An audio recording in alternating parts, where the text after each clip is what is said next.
আসসালামু আলাইকুম। শুভ সকাল ও ফুলের শুভেচ্ছা। শুরু করছি দিনটা এক কাপ চা দিয়ে, আর হেলদি ব্রেকফাস্টের জন্য বেছে নিয়েছি ওটস। অনেক সময় স্কুলে আমাদের অনেক ধরনের প্রেশারে আমরা দুর্বল ফিল করি,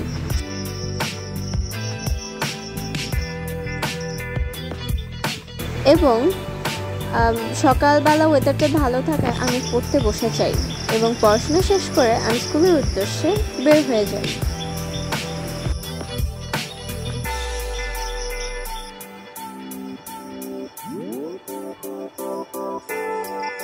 স্কুল থেকে এসে আমি রেডি হয়ে যাই টিউশনের জন্য, একটু রেস্ট নিয়ে। এবার টিউশনে যাওয়ার পালা। এবার বাড়ি যাচ্ছি, আবার দেখা